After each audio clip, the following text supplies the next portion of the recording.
Praise లాడని వాక్యంలోకి వెళ్ళే ముందు ప్రార్థించుకుందాం. స్థుతులకు ఆసనుడైన దేవా, నీకు స్తోత్రాలు, నీకు వందనాలు నాయన. వీటి ద్వారా విశ్వాసం కలుగుటకు సహాయం చే ప్రభా. మాకు మారు మనసు దయచే ప్రభా, విరిగి నలిగిన హృదయం దయచే ప్రభా. ప్రతి ఒక్కరికి నేను ప్రభా రక్షణ భాగ్యం దయచే ప్రభా, సిద్ధపాటు కలిగే మనసును దయచే ప్రభా. వాక్యమును ప్రభా మేము మా హృదయంలో నింపుకొని వాక్యంను అనుసరించే ధన్యతను దయచేయమని అడుగుచున్నాను నాయన ప్రభా. ప్రతి ఒక్కరికి రక్షణ భాగ్యమును దయచేయమని, మా దేశాలని మా కుటుంబాలలో ఉన్న ప్రతి ఒక్కరిని కూడా ప్రభు పేరు పేరు చెప్పిన మారు మనసు దయచేయమని అడుగుచున్నాను తండ్రి. ఆమేన్.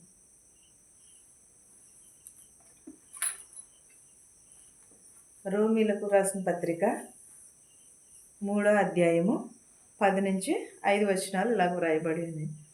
అందుకును గూర్చి వ్రాయబడినది ఏదనగా, నీతిమంతుడు లేడు, ఒక్కడునూ లేడు, గ్రహించువాడెవడునూ లేడు, దేవుని వెదకువాడెవడునూ లేడు.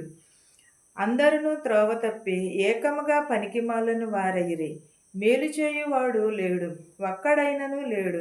వారి గొంతుక తెరిచిన సమాధి తమ నాలుకతో మోసము చేయుదురు, వారి పెదవుల క్రింద విష సర్పం ఉన్నది.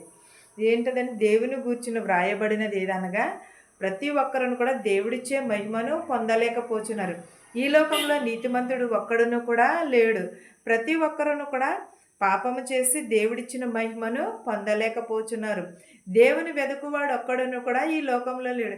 నిజంగానే దేవుని వెదకేవారు ఒక్కరును కూడా ఈ లోకంలో లేరు. ఎందువలనంటే ఈ లోకంలో ఏమి నిండి ఉన్నది? ఇది పాపిష్టి లోకం. ఇది భూలోకం అంతా కూడా పాపముతో నిండిపోయి ఉన్నది. మన ప్రవర్తనను బట్టి దేవుడు కూడా తీర్పును బట్టి తీరుస్తున్నాడు. మన క్రియలను బట్టి దేవుడు తీర్పు మనం ఏది విత్తుతామో అదే కోస్తాము. అంతేగాని మనం పాపమును విత్తి పరిశుద్ధాత్మను పొందాలంటే ఎలా పొందగలము? మనం ఏమి విత్తుతున్నామో అది మాత్రమే ప్రతిఫలమును కూడా మనం కూడా ఆశించాలి. అంతేగాని ఈ లోకంలో ఎవరు కూడా దేవుడిచ్చిన మహిమను పొందలేకపోతున్నాం. ఎందుకంటే ఆయన ఇచ్చే మహిమను మనము పొందలేకపోతున్నామంటే ప్రతి ఒక్కరమును కూడా పాపము చేయుచున్నాము. ఆ పాపములో మునిగిపోయి ఈ లోకాశల వైపు చూస్తూ, ఈ లోకము వైపే చూస్తూ దేవునిని మనము మర్చిపోతున్నాం. ఎవరున్నారు ఈ లోకంలో నీతిమంతుడు? ఎవరును కూడా లేరు. కానీ ఒక్కడును కూడా లేడని అన్నాడు. దేవుని వెతుకు వారు కూడా లేరు ఈ లోకంలో. ఎవరును కూడా దేవుని వెతకట్లేదు. లోకాశల వైపే చూస్తున్నారు, ధనము వైపు చూస్తున్నారు, మన బిడ్డల వైపు చూస్తున్నాము. మనము లోకాశల వైపు మాత్రమే చూస్తున్నాము. ఇది నాది, అది నాది అని ప్రాకులాడుచున్నామే తప్ప కానీ దేవుని వాక్యం అన్నది ఒక రోజున దేవుని మనకి తీర్పు తీరుస్తాడు. దేవుని రాకడ సమీపంలో ఉన్నది. మనము సిద్ధపాటును కలిగి ఉందాము. మనము దేవుని రాకడ కొరకు ఎదురు చూద్దాము అనే మనస్తత్వం ఎవరికైనా ఉన్నదంటారా? లేదు.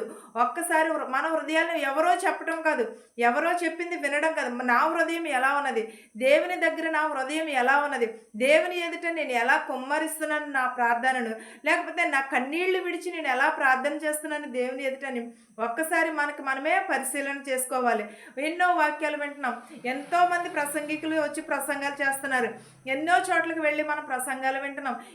కొన్ని దిక్కులకి మనం చర్చిలకు వెళ్తున్నాం. కానీ మన హృదయం ఏమైపోతుంది? లోకాసుల వైపు వెతుకుచున్నది. దేవునిని వెతుకువాడెవడును కూడా లేనంటున్నారు. అందరూ కూడా త్రోవ తప్పి ఏకముగా పనికి మాలిన వారు అయినారంటున్నారు. అందరూ కూడా దేశాలలో ఎవరైనా సరే అందరూ కూడా త్రోవ తప్పి పనికి మాలిన వారు అయిపోచున్నారని అన్నాడు. మనం మేలు చేయువాడు లేడు, ఒక్కడును లేడన్నాడు. అంటే మేలు చేసేవారు ఎలా వస్తారు? ఎక్కడి నుంచి వస్తారు? ఎక్కడి నుంచో రారు. మన మధ్య నుంచే మనలోనే ఉంటారు. ఈ మేలు చేయాలన్నా మనమే, కీడు చేయాలన్నా మనమే. ఎవరో వచ్చి మన దేశంలో కానీ మన ఇంట్లో కానీ ఎక్కడికో వచ్చి ఎవరు కూడా మేలు చేయరు. మనకు సహోదర ప్రేమ కలిగి ఉంటే మాకు మేలు చేయాలని ఆలోచన వస్తుంది. ఒకవేళ మన సహోదర ప్రేమ లేనప్పుడు మనకు సహాయం చేసే గుణము రాదు, తగ్గింపు గుణము రాదు. సహోదరిని ప్రేమించలేని వాడు ఎవడును కూడా మనము ఎదుటివారికి సాయం చేయలేము. మన సహోదరిని ప్రేమిస్తేనే తప్ప కానీ ఎదుటివారిని మనము ప్రేమించలేము. అందరూ కూడా త్రోవ తప్పి ఏకముగా పనికిమాలి వారు అయ్యారు. మేలు చేయవాడు ఒక్కడైనను లేడన్న. వారి గొంతుక ఎలా ఉన్నది? తెరిచిన సమాధి వలె ఉన్నది. మనం చనిపోయిన వారిని 2వ రోజున కానీ 3వ రోజున కానీ మనము తెరిస్తే ఎలా ఉంటుంది?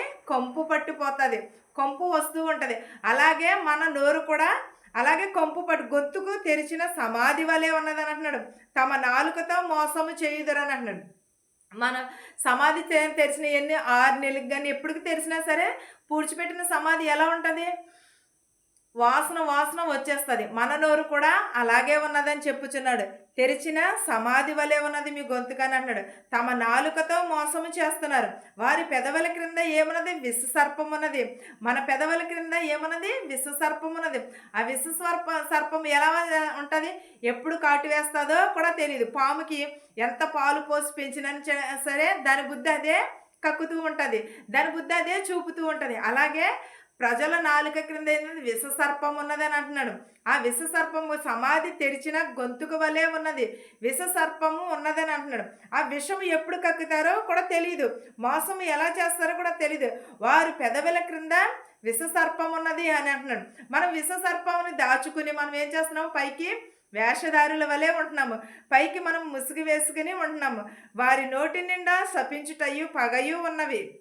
ఎలా ఉన్నది? వారి నోటి నిండా శపించుటయు పగయు ఉన్నవి. వారి రక్తము చిందించుటకు వారి పాదములు పరిగెత్తుచున్నవి. ఎవరి పాదములు? మన పాదములు ఏమిచ్చున్నవి? మనము పగ తీర్చుకున్నటకు రక్తము చిందించుటకు మన పెదవులు పరిగెత్తుచున్నవి. మన నోటి నిండా శాపనార్థాలే ఉన్నాయి. మనం ఎవరైనా ఏదన్నా అన్నారనుకో, వారిని మనం ఏం చేస్తాం? 100 మాటలు అన్నా కూడా మన కోపము చల్లారదు. 1000 మాటలు అన్నాను కూడా మన మాటలు, ఎందుకంటే మన నోరు ఎలా ఉన్నది? విషసర్పము వలె ఉన్నది. మన పెదవుల క్రింద విషసర్పం ఉన్నదని అన్నారు. మన నోటి నిండా శపించుటయే ఉన్నది. మన పాదములు దేనికి పరిగెత్తుచున్నవి? రక్తము చిందించుటకు పరిగెత్తుచున్నవి. మనం నాశనమునకు సిద్ధముగా ఉన్నాము కానీ మనం దేవుని రాజ్యంలో ప్రవేశించుటకు ఏమాత్రమును కూడా సిద్ధముగా లేదు. మనము నాశనమును కష్టమును వారి మార్గములలో ఉన్నవి. శాంతి మార్గములు వారు ఎరుగరు. వారి కనుల ఎదుట దేవుని భయము లేదు. ప్రతి నోరు మూయబడినట్లు సర్వలోకము దేవుని శిక్షకు పాత్రుడగునట్లు ధర్మశాస్త్రము చెప్పుచున్న వాటన్నిటినీ ధర్మశాస్త్రమునకు లోనైన వారితో చెప్పుచున్నదేమని ఎరుగుదుము. నీతిమంతుడు తీర్పు తీర్చబడును. ధర్మశాస్త్రము పాపము ఎదుట తెలియబడుచున్నది. అంటే నీతిమంతులకు తీర్పు తీర్చబడుచున్నది. ఎందువలన అంటే దేవుడు అన్నాడు కదా, పాపము చేసి దేవుడిచ్చిన మహిమను పొందలేక అందరూ కూడా పాపులై ఉన్నారని అంటున్నాడు. మనం శిక్షకు అర్హులమే, కానీ వారి కనుల ఎదుట భయం లేదని అంటున్నాడు. ప్రతి నోరు కూడా మూయబడును అంటున్నాడు. సర్వలోకమును కూడా దేవుని ఎదుట మ్రూయబడును. ధర్మశాస్త్రముకు లోనైన వాడు ప్రతి ఒక్కడును కూడా ధర్మశాస్త్రం సంబంధులైన క్రియలను బట్టి ఏ మనుషుడు ఆయన దృష్టికి నీతిమంతుడని తీర్చబడునో ధర్మశాస్త్రము వలనే పాపముగా ఎన్నటికని తెలియజేయబడును అంటున్నాడు. ఇట్లు దేవుని నిమిత్తమును బట్టి ప్రశస్త సాక్ష్యమును బట్టి ఇది యేసుక్రీస్తు నందలి విశ్వాస మూలమైనదే. నమ్మువారందరికీ కలుగు దేవుని నీతి అయ్యున్నది. అంటే మనం దేవునిని మనం నమ్ముకుంటే మనకి ఏమి కలిగి ఉంటుంది? నీతిని కలిగి ఉంటాము. మనం నీతిని కలిగి ఉంటున్నామా? నిజంగానే దేవుని ఎదుట మనం ఎలా ఉంటున్నాము? ఎప్పుడైనా ఒక్కసారి సరే పరిశీలన చేసుకుంటున్నారా? ఒక్కసారి మన హృదయాన్ని పరిశీలన, దేవుని ఎదుట మన నీతి ఎలా ఉన్నది? మన ధర్మం ఎలా ఉన్నది? మనం ఎలా ఉంటున్నాము? దేవుని ఎదుట వినయం కలిగి ఉంటున్నామా? మనం చర్చికి వెళ్తున్నామే, వస్తున్నామే, కానీ మన నడవడిక ఎలా ఉంటుంది? మన హృదయం ఎలా ఉంటుంది? ఒకవేళ మనుషులు చూడకపోవచ్చేమో, దేవుడు ప్రతిదీ చూస్తున్నాడు పైనుంచి. దేవునికి చాటు మరుగైనది లేదు. దేవుని ఎదుట నిలవబడి మనం ఏమి చేయాలి? ప్రభువా నీ రాజ్యంలో నన్ను చేర్చుకోమని అడగాలి. సుంకరి పరిశ్రేయుడు కూడా ఏం ప్రార్థన చేశారు? ఎవరు ప్రార్థన ఆలకించాడు? దేవుడు. నన్ను రాజ్యంలో చేర్చుకోము. ఎదుటి వారితో మనం పోల్చుకుని ప్రార్థన చేసుకుంటే మనకి దేవుని రాజ్యంలో ప్రవేశిస్తామా? సుంకరి కూడా అలాగే అయింది కదా. అలాంటి ప్రార్థన కాదు మనం చేయవలసింది, కన్నీటి ప్రార్థన చేయాలి. తెల్లవారుజామున చేసుకున్న ప్రార్థన చాలా శక్తివంతమైన ప్రార్థన. మనం ఏం చేస్తామంటే బద్ధకాలు వచ్చేసి, మనము చలి వచ్చేసి ఏం చేస్తాము? ఎప్పుడు పడితే అప్పుడే ప్రార్థన చేసుకుంటూ ఉంటాం. కానీ అది నిజమే, అది మంచి పద్ధతే. కానీ తెల్లవారుజాము ప్రార్థన, రేయి మొదటి జామున ప్రార్థన దేవుడు కంపల్సరీ కూడా ఆలకిస్తానని అంటున్నాడు. అంటే ఉట్టప్పుడు చేసుకుంటే దేవుని ప్రార్థన ఆలకించడా అనుకున్నారు. ప్రతి నిత్యమును కూడా దేవుడు ప్రార్థన ఆలకించేవాడు. దేవునికి చాటు మరుగైనది ఏదీ లేదు కూడా. ఒకవేళ మనుషులు మన హృదయంలో చేసుకున్నది కూడా దేవుని రాజ్యంలో చేరతది. మనం లేచి కూర్చుని కొంతమంది లేవలేని స్థితిలో ఉన్నవాళ్ళు ఏం చేస్తారు, మంచం మీద పడుకునే ప్రార్థన చేసుకుంటారు. లేచిన వారు ఏం చేస్తారు, మంచం మీద కూర్చుని చేసుకుంటారు. లేకపోతే కుర్చీలో కూర్చుని చేసుకుంటూ ఉంటారు. కానీ ఏ విధంగా చేసిన దేవుడు ప్రార్థన ఆలకిస్తూ ఉంటాడు. కన్నీటితో చేసిన ప్రార్థన అంగీకరిస్తాడు. భయముతో చేసిన ప్రార్థన అంగీకరిస్తాడు. వినయంతో చేసిన ప్రార్థన కూడా, ప్రతి ఒక్కరి ప్రార్థన కూడా, మనం పశ్చాత్తాపపడి చేసిన ప్రార్థన కూడా దేవుడు ఆలకిస్తాడు. ఒకవేళ మనుషులు ఆలకించకపోవచ్చేమో కానీ దేవుడైతే మాత్రము హృదయ అంతరంగములను చూచుచున్నవాడు గనుక మన హృదయం ఏమిటి, మన మనసు ఏంటి అనేది దేవునికి తెలుసు. దేవుని తీర్పు కాలంలో మనకన్నీ కూడా, మనం చేసిన పాపములన్నీ కూడా లెక్కింపబడతాయి. ఒకవేళ మనుషులకు తెలియకుండా చేసిన, మనుషులకు తెలిసేలా చేసిన, ఏ రీతిగా చేసినా సరే దేవుని ఎదుట మనము ఒప్పుదలను ఒప్పుకోవాలి. పశ్చాత్తాపానికి మించిన ప్రాయశ్చిత్తము లేదని చెప్పి ఉన్నాడు. దేవుని రాకడ సమీపంలో ఉన్నది. ప్రతి ఒక్కరమును కూడా సిద్ధపాటును కలిగి ఉండాలి. ఈ వాక్యమును మీకును మాకును మనందరికీ తోడయ్యుండును గాక. ఆమేన్. ప్రార్థించుకుందాం. స్తోత్రం స్తోత్రం స్తోత్రం ప్రభా, సర్వోన్నతుడా, సర్వశక్తిమంతుడా, కృపామయుడా, నీకు స్తోత్రాలు నాయన ప్రభా. నేను రాత్రికాలం అంతయు ఉదయకాలం అంతయు కాచి కాపాడు నాయన ప్రభా. నేను ఉదయాన్నే లేచి నిన్ను స్తుతించే భాగ్యము దయచేసినందుకు నీకు వందనాలు, నీకు స్తోత్రాలు నాయన ప్రభా. నైనా నీకు నాయన ప్రభా లెక్కలేని స్తోత్రాలు చెల్లించుకునిచున్నాము నాయన ప్రభా. మా క్రితం ప్రభా మేము తెలిసి తెలియక ఏమన్నా తప్పుదమ్ములు చేసి ఉంటే క్షమించమని అడుగుచున్నాను ప్రభా. ప్రతి ఒక్కరికి విరిగి నలిగిన హృదయముని దయచే ప్రభా.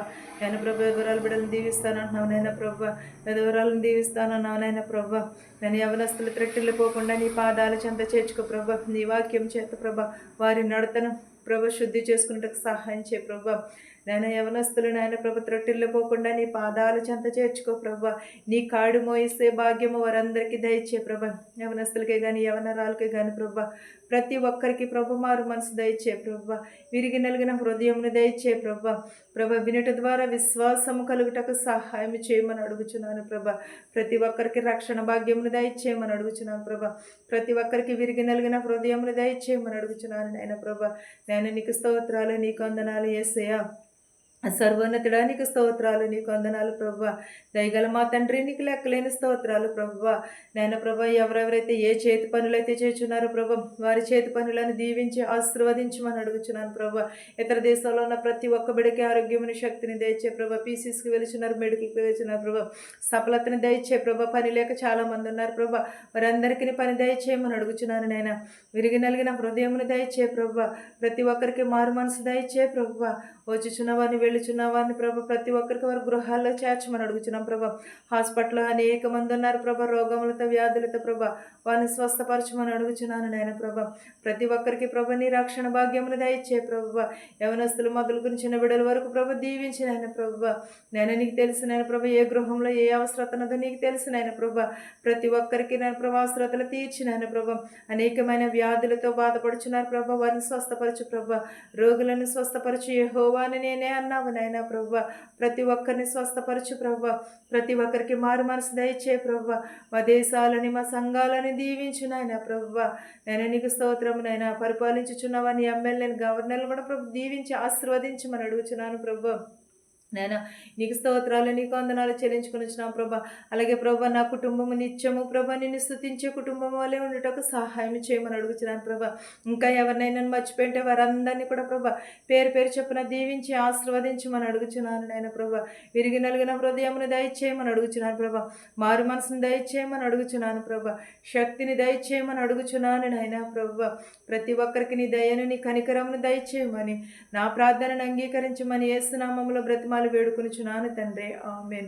పరలోకమందున్న మా తండ్రి, నీ నామము పరిశుద్ధపరచబడిన గాక, నీ రాజ్యం వచ్చును గాక, నీ చిత్తము పరలోకమందు భూమియందు నెరవేరినట్లును మానిదిన ఆహారం నేడు మాకు దయచేయము. మరణస్తులను మేము క్షమించిన ప్రకారము మరణములను క్షమించము. దుష్టు నుండి శోధన నుండి తప్పించము.